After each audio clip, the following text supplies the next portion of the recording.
Call to order the special meeting of the City Council of the City of Two Harbors. Roll call, please. Woodruff. Here. Glacier. Renwell. Here. Swanson. Passy. Here. Erickson. Here. Redden. Here. Pledge of Allegiance. I pledge allegiance to the flag of the United States of America and to the republic for which it stands, one nation, under God, indivisible, with liberty and justice for all.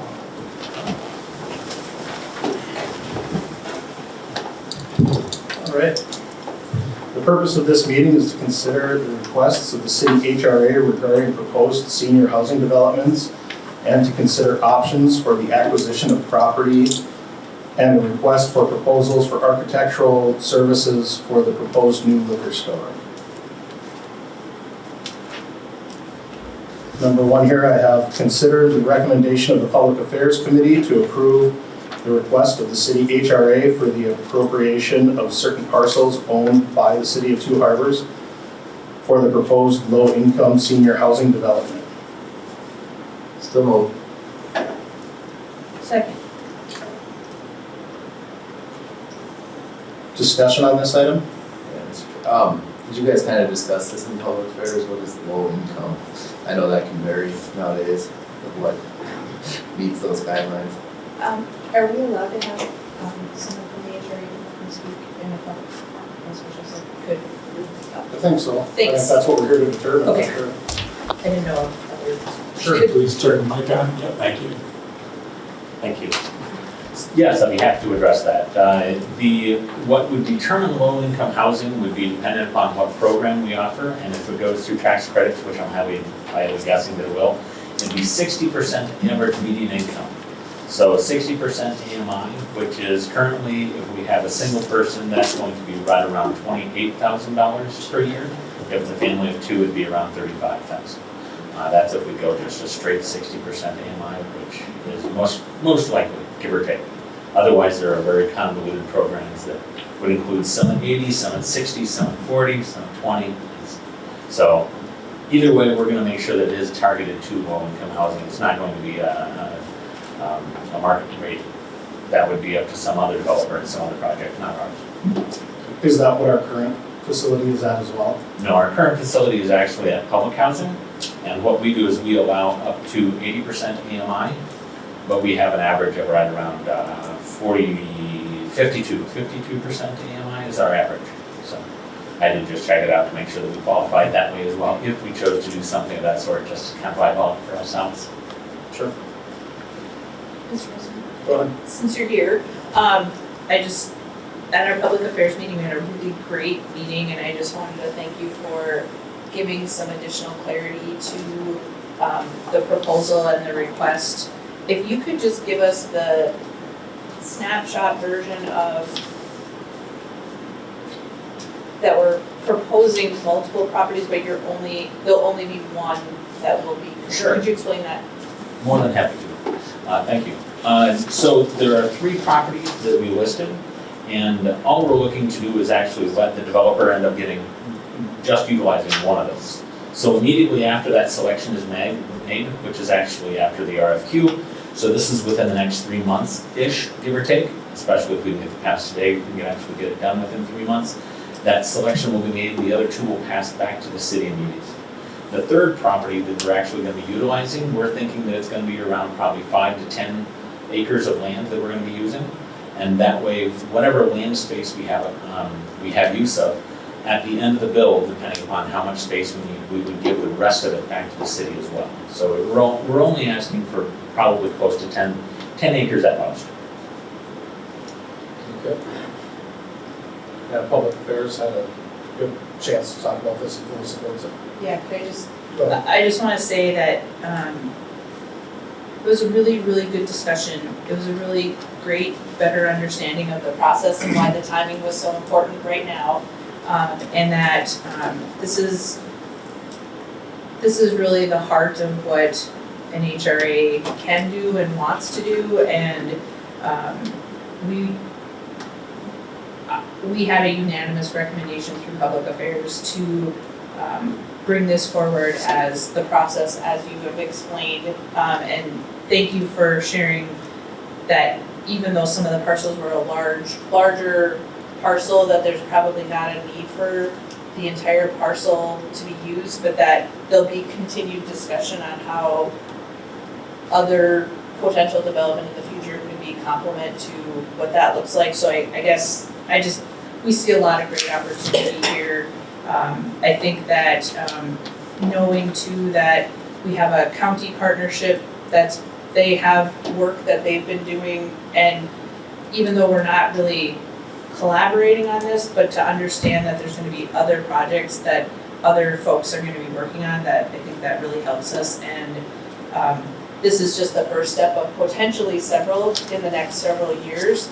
So it isn't just one and done for this group. I think this is just the first step. And I just wanted to say thank you for allowing me to have a little bit of extra time to better digest it and understand the different pieces of it. So I appreciated it running through Public Affairs so I could get a good sense of it. And I thought everyone who came to that meeting just shared a wealth of information. And I know Councilor Blauser isn't here tonight, but I know she, as a representative of the HRA, was very supportive of this as well, and we did have a unanimous recommendation. So I second, as Miles made the motion, I second this, and very, very much looking forward to opportunities for our city in terms of housing, since this was our #1 priority for the last couple of years.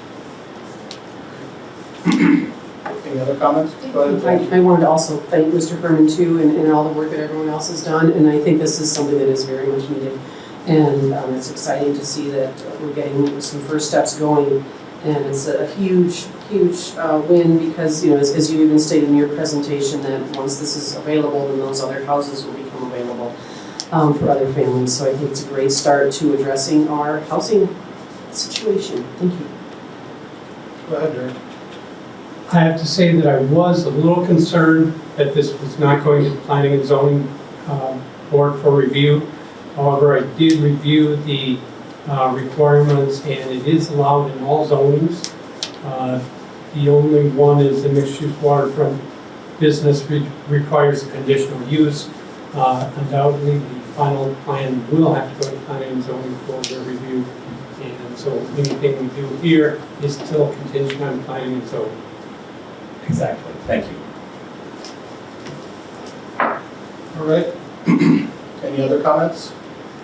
I just wanted to say thank you too with the housing being one of the priorities. I thank you guys for taking this on. I've always wanted to see this out of the HRA, and it's fantastic that you guys have taken some steps to open up new housing.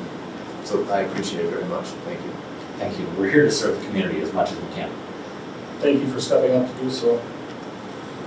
All right, we have a motion and a second. All those in favor? Aye. Aye. All those opposed? Motion carries. Item number 2 is to consider options for the acquisition of property for the proposed new liquor store, including access easement for said property. Looking for a motion on that. So moved. Second vote. Go ahead. Jumped ahead a little bit. The property, we do have a tentative agreement with the owners. We do not have an easement across the front of the Culver's property to access that site. We've done the due diligence and looking at the legal descriptions and so forth, and technically we would not have the right to cross the Culver's property, and vice versa. They would not have the right to cross our property at Culver's. So what we're actually looking for tonight, because of this situation, is authorization and start negotiation for the Culver's to get a reciprocal easement so that each of us can utilize that coming toward across each other's property. And with that said, I guess you really have 3 options tonight. You can accept the purchase agreement before we have the easement. You can accept the purchase agreement contingent upon getting the easement, or you can just table this until we actually have it. We're kind of thinking it's probably not a great idea to accept it until we have the easement. So, Go ahead. Could you explain, okay, so there's the early exit, is that what we're talking about? yes, that road that Yep. comes off the highway, Yep. that they call it a slip. It comes off the highway and then goes across the property we're looking at, and then across Culver's property, and then leads up by the Covers. Okay, so the issue is that people would turn at the Holiday and come through the Culver's property to get to our property? Is that what the easement is? Oh, yeah, it would be either that or that people leaving our facility would go out that way, Okay, across the Culver's property.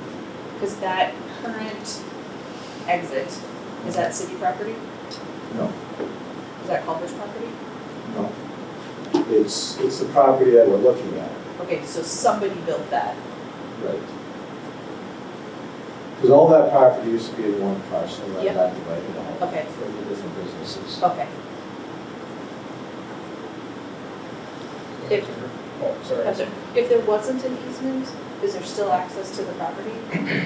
If there was not an easement, we would have access off the highway, but you couldn't get back on the highway, because that's a One one-way way. going out. Um, And that could change, you know, but that would require, you know, some additional construction and MnDOT cooperation. The MnDOT Highway 61 Task Force has looked at that access, and they do recognize that that access provides access to this property. Their current plans actually are to move that access farther away from the Culver's intersection. So they are going to preserve that access to this property.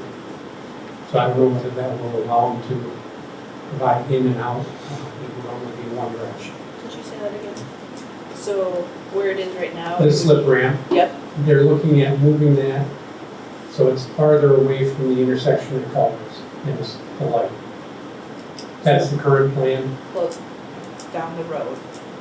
Got it. What is their intent? I mean, they're gonna, I'm just curious, because it's like right there, but they want to move it back farther away from, I was wondering why, what their logic is. If MnDOT had their way, they would move the road so it went across the back side of Culver's and connected up to the backside, and so you go straight in from a traffic light to the backside and then curve around into Culver's. But they are willing to leave it the way it is right now, recognizing that it's not really a very efficient intersection. Is the stoplight going into Culver's and Holiday a road? I don't know the answer to that. I don't think MnDOT knows what it appears to be a, It's paved as a road, but it's actually an easement on the Holiday property. So to extend that down from behind Culver's and out, there'd be some acquisition property to make that further out Slip Road kind of behind Culver's. Yeah.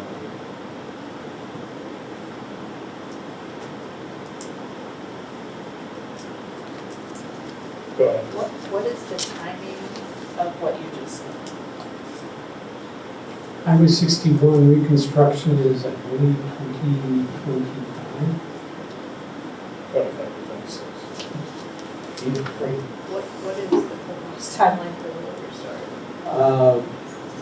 A fast timeline would be beginning construction in '23 and have it open in '24, spring of '24. Sure. I guess, Mike, why can't they make it two-way? I mean, like, into the liquor store and then maybe just the one-way coming up, I mean, to go into the liquor store, come back out. I mean, isn't there some options too, or we don't need an easement? I guess, those are all questions. I guess maybe we need to answer some of these questions before we enter into an agreement. That's kind of where I'm at, Yeah. or contingent upon an easement, I'm comfortable with either one of those two. I think MinDOT's amenable to working with us to do what needs to get done, but the easement thing is gonna be a lot easier to cross culverts. Be a nice neighborhood thing to do. Right. And less expensive. And really, it kind of works both ways, because if they don't give us an easement, we don't have to give them an easement. People coming out the slip road and not being able to get to culverts. Not a nice thing to do, but Yep. I think everybody would see the benefit of working together on this. So are we currently in talks with culverts? I just talked to the city attorney this afternoon, and he was asking for authorization to begin negotiations, so that would start tomorrow if that's amenable to the council. So we have a motion in a second right now. Should we table this motion and make a new motion to authorize the city attorney? Yeah, you could amend it to one of those three options I mentioned earlier, or just table it until next week. Which would be nothing at this point. And then, yes, authorize the city attorney to begin negotiations with culverts. Can I ask Councilor Erickson to use your microphone, please? Sorry. I guess I'm along the lines of a week, but I think we should just table it and authorize the attorney to start negotiations, but for right now, with nothing clear on what the contingent upon the easement, we don't know exactly what that easement is. Would Councilor Renwell and Patsy find that friendly that we table that until next week and authorize the attorney to start negotiations on easement?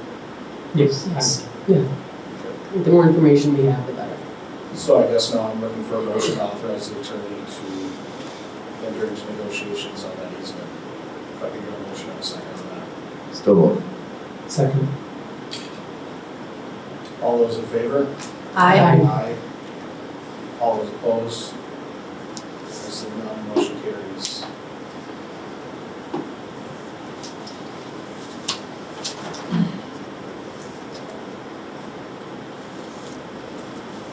All right, item number 3 is to consider authorizing a request for proposals for architectural services for a proposed new liquor store projects. Again, I think we just have three options. Go forward with it, wait until we have the easement, or don't table it until next week. And maybe in this case, since we table the purchase agreement, we probably should table this until next week as well. We were hoping the easement research would come on a little different than it did, but, so we got a week delay and get done what we need to get done, hopefully. So I'd look for a motion and a second to table this item until next week as well. So Second. Provided our attorney is going to start looking into this. Yes. Okay. All those in favor? Aye. Any opposed? Motion carries. Thank you. Thank you. And if there's nothing else, next I'll look for a motion to adjourn. So moved. Second. All those in favor? Aye. Any opposed? Motion carries.